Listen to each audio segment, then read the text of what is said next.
Good afternoon. We are 4 weeks into the new year, and already this feels like a year unlike any other. I saw a joke with someone saying, I used up my free trial of 2021 and I don't like it. Can I unsubscribe? We still have the pandemic, you've heard that enough. And here in the United States, as the whole world could see, we just witnessed a democratic process that is surely going to go down in history that school children or future generations will be reading about. At times like these, I suspect that many have asked, who are we? What do we stand for? I cannot speak for anyone else but myself. Plus, I haven't forgotten that I'm just a visitor in this country. But since this is my monologue, so please forgive me for my clumsy attempt at these questions. Yes, there's the flag, the national anthem, the Constitution, the land, and all the symbols and artifacts that you can see. But none of these are as powerful as the stories, the collective memories that shape this people. Think about the Mayflower, the independence, the Civil War, the civil rights, the landing on the moon, and the list goes on. Your country is full of amazing stories that I cannot possibly name all of them. Think about the young children. Before they can read the Constitution, in fact, before they can read anything, they are told these stories. Nothing is as powerful as stories that shape who you are and what you stand for.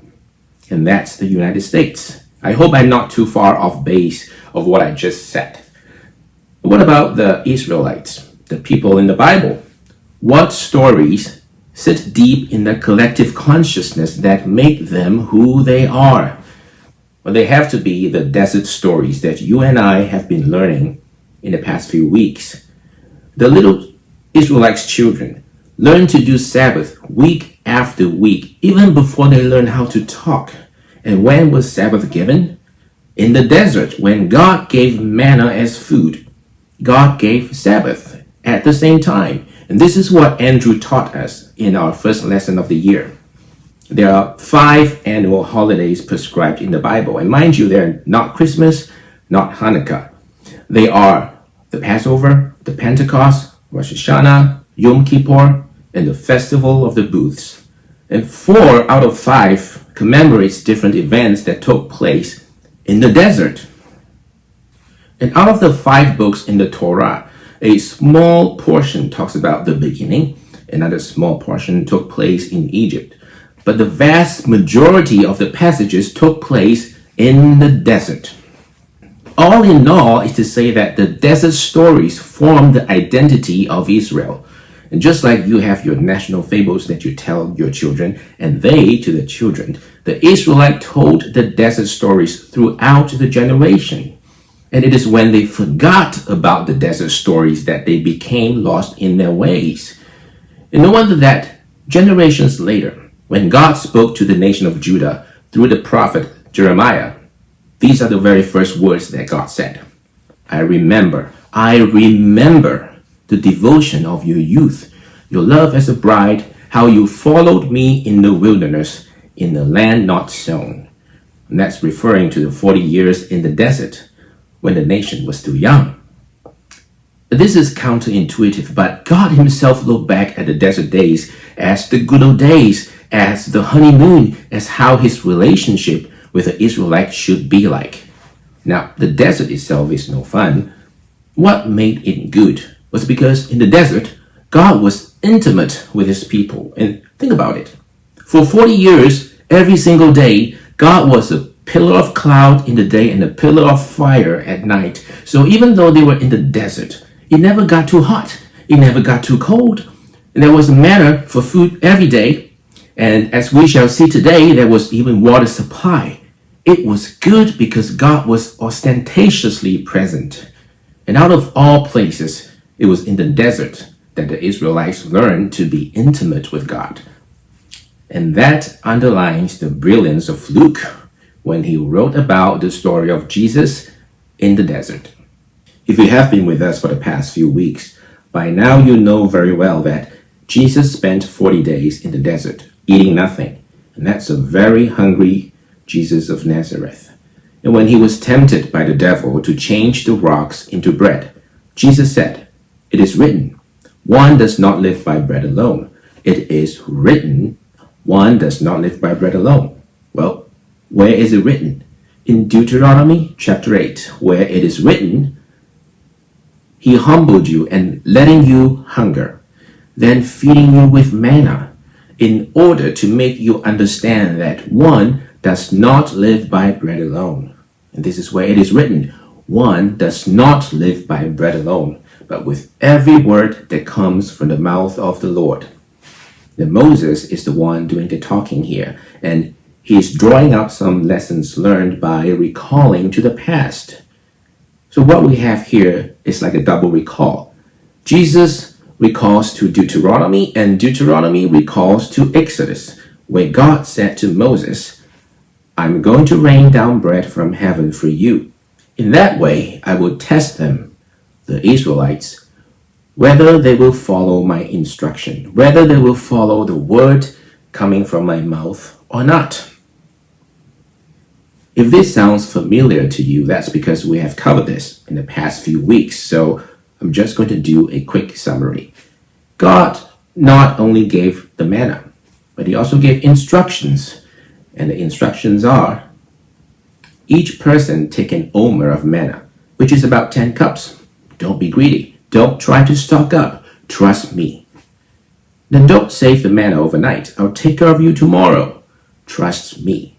And on the seventh day, do not go out and look for manna. You won't find any. It's Sabbath. I'll give you double portion the day before. Trust me. You know the story. Everyone got the bread, the manna, but not everyone followed God's instructions. And who can blame them? If you survived in Egypt for that long, you know you need to take care of yourself. But God said, no. Don't worry about the food. I'll feed you. Don't worry. Between you and I, let's pay attention to each other. Let's have a conversation. Let's have a date. If you have been on a dinner date night, you know what I'm talking about. You don't go on a date just to fill your stomach. In fact, that would be a really lousy date, because it is so much more than just the food. When you and your partner across the table have a meeting of the mind and the soul, you come alive. And all of a sudden, you find courage to want to be vulnerable to this strange thing called trust. Food and instructions, bread and the word, feeding the flesh and healing the soul. And what revolves around the manna is a beautifully choreographed ritual of intimacy with the Almighty. And the Israelites got to do that day after day, week after week for 40 years in the desert. And that's how God brought a people out of Egypt, not just geographically, but also spiritually, and to become a nation of the Word. Now, that's what Sabbath is all about. That's the story and the meaning behind what Deuteronomy says. One does not live by bread alone, but with every word that comes from the mouth of the Lord. And the same lesson that Jesus quoted when he was tempted by the devil. Now, what is brilliant about Luke and the story of Jesus in the desert is that when Jesus was tempted, he remembered the desert stories. He remembered to trust, and therefore he completed the journey that God has been walking with the Israelites. And this is how it all fits together. There was an honest mystic in Exodus, a lesson learned in Deuteronomy, and a lesson applied by Jesus in Luke chapter 4. Now, this is the key to understand the story of Jesus in the desert. And this will be useful for us to understand our lesson for the day, which I'm finally getting to. We will pick up our desert stories today in Luke chapter 4, verse 9. You're welcome to read on your own copy of the Bible, or if you want to follow along the screen, you can just look at the screen. Luke chapter 4, verse 9 says, "Then the devil took him," meaning Jesus, "to Jerusalem, and placed him on the pinnacle of the temple, saying to him, 'If you are the Son of God, throw yourself down from here, for it is written, He will command His angels concerning you to protect you, and on their hands they will bear you up, so that you will not dash your foot against a stone. Can you imagine Jesus jumping from a tall building, and instead of crashing to the ground, he is levitating? Ooh, because the angels are holding him up. But why would he jump in the first place? What was he trying to prove? And that's the real question. And that's what the devil is daring Jesus to do. Moreover, the devil did so by quoting Psalms 91, which is a beautiful song and poetry about how God is protecting those who put their trust in him. In the song, you picture yourself as this helpless young bird, and you can see that the poachers are coming at you. The danger is immediate. The situation is dire, and you are utterly helpless. But all of a sudden, a giant wing just spreads across all over you like a cloud covering the whole sky. Nothing can get through, and you don't see what's outside, but you are safe. It's a beautiful psalm and lyrics to remember at times of hardship. But with a little twist of context, the devil is using the same verses to tell Jesus, go on. If God loves you, nothing is going to happen to you. Go on and jump. Test and see if God is with you. Test and see if he cares. And the best lies are told with half-truths. If you ever wonder how can someone take in vain the holy name to justify that they can just murder and maim, you're looking right at it.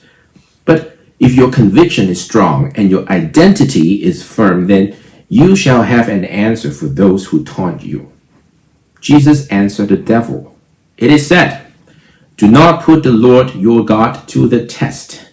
It is said, do not put the Lord your God to the test.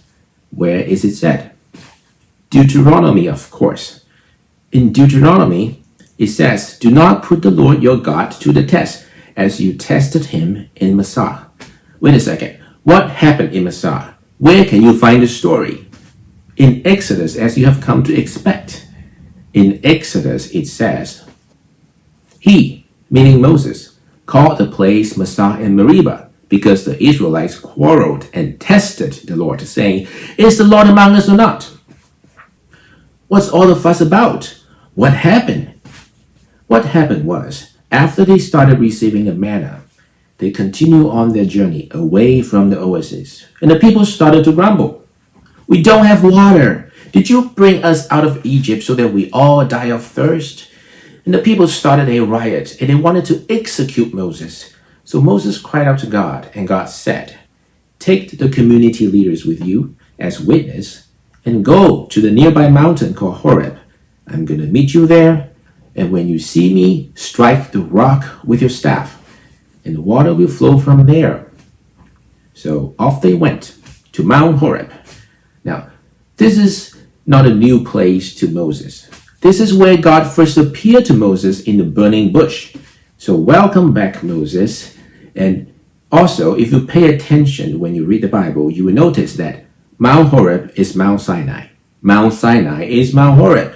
But this whole water situation took place before the 10 Commandments were given. So, you know, the famous Mount Sinai story that we all know. So, Moses did as he was told. He hit the stone with his staff, and water flowed from the rock at Mount Sinai, and it flowed along the wadi, the dried riverbed, to where the Israelites set up the camp, and the people got to drink from the living water. And only after that the entire congregation of Israelites started to move, and they moved along the water trail, following the water back to the source, which is Mount Sinai, where they would stand before the Almighty and listened with their very own ears the voice of God pronouncing the 10 Commandments. This is how God responded when the people in their ignorance challenged God, saying, is the Lord among us or not? If you're God, prove yourself. Do we ever talk like that to God sometimes? Do I ever talk like that to God sometimes? And that question gave me pause. Perhaps it was when I was desperate, when I was searching. And I said, God, if you're real, show me or else. I don't know if you can empathize.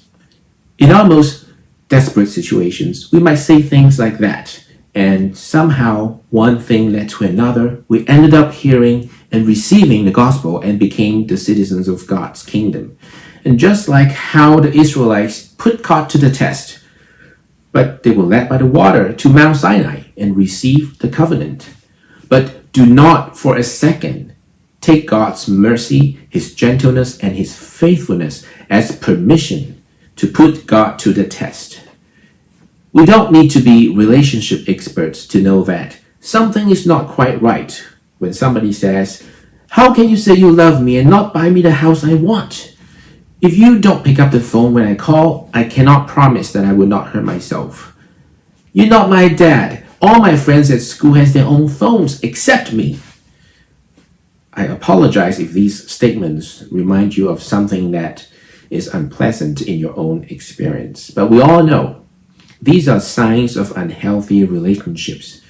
These are emotional blackmails. They reduce what is supposed to be a close relationship to mere deal making. It's about me against you and you against me, but there's just no we.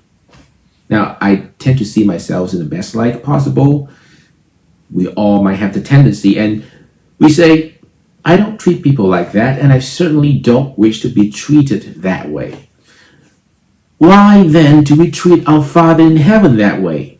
The Bible is unequivocal that this is not how we approach our relationship with our Father in heaven. And this is why Moses named the place Massah and Meribah, which literally means testing and quarreling. And this is why he summarized the whole drama by saying, "Do not put the Lord your God to the test, as you tested him in Massah." And this is why Jesus replied to the devil, "It is said, do not put the Lord your God to the test. Do not blackmail your Father in heaven."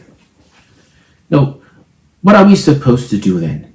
I'm the kind that tend to avoid mistakes by just avoiding actions altogether, by not confronting the situations. But then I remember the story in the book of Isaiah. The southern kingdom of Judah was under threat by the northern kingdom, and the situation was dire. And God spoke to Ahaz, the king of Judah. "Ask a sign of the Lord your God." But Ahaz said, "I will not ask, and I will not put the Lord to the test."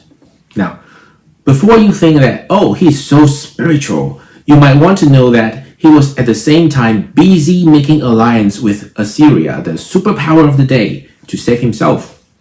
He was going to make Assyria his savior, but he would not ask God of anything. It is cynicism wrapped in superficial spirituality, and I have the same tendency too. But Isaiah confronted Ahaz, saying, "Hear then, O house of David, is it too little for you to weary mortals, that you weary my God also?" To a cynic like Ahaz and myself, and that's a rebuke well deserved. Cynicism is not the answer to the temptation of putting God to the test. If testing God is toxic, then cynicism is just downright stone-cold indifference. But there's another way.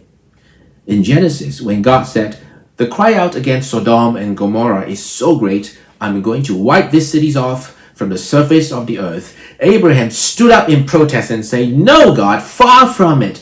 You will not destroy the righteous with the wicked." And when God saw that the Israelites were worshiping the golden calf, God said, "Leave me alone so I can utterly destroy this nation." And Moses stood up in protest and said, "Forgive them, God, or blot me out of the book you have written." You may say, see what Abraham and Moses are doing? They're just putting God to the test. And the truth is, no, they're not. And here is the difference. Testing God is to slander God and say, "God, you're not who you say you are. You're not who you claim to be, unless you prove yourself. Prove it to me that you are worthy of my worship." That's testing God. But Abraham and Moses wrestle with God precisely because they know who God is. And they say, "God, I have come to know you. I have come to know that you are God of justice and mercy. Therefore, I have to speak up." And just like a marriage, there are always going to be tensions. Even in the best couples that you can see, that you know in your life, they deal with tensions. And when there are issues, we may have different interpretations of the situations. We may have different ideas of the solutions, but no matter what, in a good marriage, we always fight for and not against our spouses. We always fight for what our spouses stand for, even though we may disagree in the particulars. In the story of Sodom and Gomorrah, God wanted to administer justice, and Abraham was advocating for justice. And the only difference was that Abraham, as a human, did not know what God knew in the cities. And that's why he has a different interpretation of the event. So he argued with God, and that's okay. God is a big boy. He can take it. And Abraham, by arguing with God, was fighting on God's side. And that's what faith looks like. And that's a great sign of a partnership. Now, I know that this crowd that we have here is not going to write off God so easily when the going gets tough. We don't easily allow the invasion of the thought that God doesn't love me. And we have come a long way from the days of ignorance, the days of putting God to the test. Perhaps. But if Abraham and Moses showed us anything, it is that to be a people of faith is to be a people who admit that we don't know God's plan. I don't know God's plan. I don't even know if I will live to see tomorrow. But I know God, and I know that injustice and oppression of any kind do not represent God. So when the going gets tough, I will not try to explain God as if God, the King of the universe, needs me to be his defense attorney. And he never asked me to. But when there's apparent injustice and oppression, I will raise my protest to God, and I will do what I can to right the situation, and I will put my hope in the sovereignty of God, because what I'm after is the heart of God. When we think and act like that, we are in partnership with God. Now let's go back to the desert stories, and let's finish our story about Jesus spending 40 days in the desert. Jesus did not give in to the temptation of putting God to the test. He remembered the desert stories of the Israelites, and he applied the lessons. So when the devil had finished every test, he departed from him until an opportune time. 3 years went by quickly, and the opportune time came. On the night before he was arrested, Jesus knew what was coming, and he prayed, and he cried out to God, and cried out to his Father in the heaven, God, you do not condemn the righteous with the wicked, and I have done everything right before you. I do not deserve what is coming. If you're willing, remove this cup from me. And Jesus protested to the apparent injustice that he was going to face. And at the same time, what did his friends, his disciples tell him all this time? They say, don't be silly. This is not going to happen to you, Jesus. You got to have faith, Jesus. You are the Messiah. And you're just overthinking the whole thing. God has a plan for you. Get a hold of yourself. Now, the disciples are trying to just make God easy and manageable. And when they see people in struggling situations, their instinct was to defend God when no one asked them to. They thought that, we're not putting God to the test, but they've gone to an even darker side. They blame the victim. Jesus was misunderstood by his closest friends. And when he cried out to God in protest, all he got was silence. In this situation, what could be in his mind? And I wonder. But I don't know. Did he remember the verses from Psalm 91? The same words that the devil used to dare him to test God?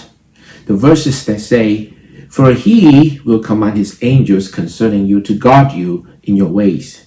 And in their hands they will bear you up, so that you will not dash your foot against a stone. You will tread on the lion and the adder, the young lion and the serpent you will trample underfoot. And in the same passage, the strange thing happened. God replied, "Those who love me I will deliver.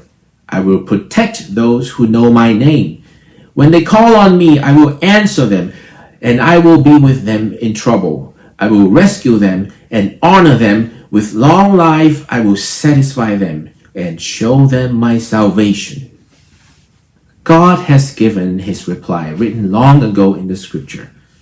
And I wonder if this is what was in Jesus' mind, and we may never know. But what we know, that in the dead silence, after he cried out to God, Jesus said, "Hineni, I'm ready, my Lord. Not my will, but yours be done." It is right, and of course it is right, to say, do not put the Lord your God to the test. If you find yourself caught in this conundrum, or if you have given in to this temptation of testing God in the past, then let the desert stories of the Israelites and their water situation remind us that despite us putting God to the test, God in his patience has responded generously and faithfully time and again. It is us who need to grow up and stop this toxic approach to the relationship with our Father in heaven. And there are also some of us, like myself, who are more prone to the more clandestine side of the same temptation, which is in trying to not put God to the test, we ended up put God at arm's length. And we see being ruffled as a sign of weak faith, so we combat that awkwardness by becoming good at giving answers. In every situation, we have the impulse to provide answers and explanations, and we become a religion of explanations, just like King Ahaz of Judah and the disciples of Jesus. On the surface, we look spiritual, but deep down, we are indifferent. What Abraham and Moses and Jesus showed us that what God wants is for us to get real with him, to wrestle with him, and to say that God, this makes no sense, and still find the courage to say, "Not my will, but yours be done." And this courage is not found in sheer willpower, which is subjected to our feeble minds and weak bodies. But this is found in the assurance of who God is and what God has promised, a name and a love that will outlast the entire creation itself, let alone our little lives, which are but candles in the wind. Generations of people like Abraham and Moses held on to this promise well beyond their own lifetime, and they lived their lives according to the promise. All of these died in faith without having received the promises, but from a distance they saw and greeted them, as it is said so beautifully in the book of Hebrews. In the same way, Jesus lived his life according to the promise and died without seeing the promise. But everything changed when 3 days later Jesus was resurrected from the dead and proved once and for all that he did not hold on to the promise in vain. Abraham and Moses and all the other people of faith did not hold on to the promise in vain. It is because of resurrection that Jesus is called the pioneer and the perfecter of our faith. Without resurrection, there is no Christian faith. But with resurrection, we have the promise and the evidence of the promise to hold on to. And that is our answer to the lesson that says, do not put the Lord your God to the test. I hope you find this lesson helpful. Have a good Sunday.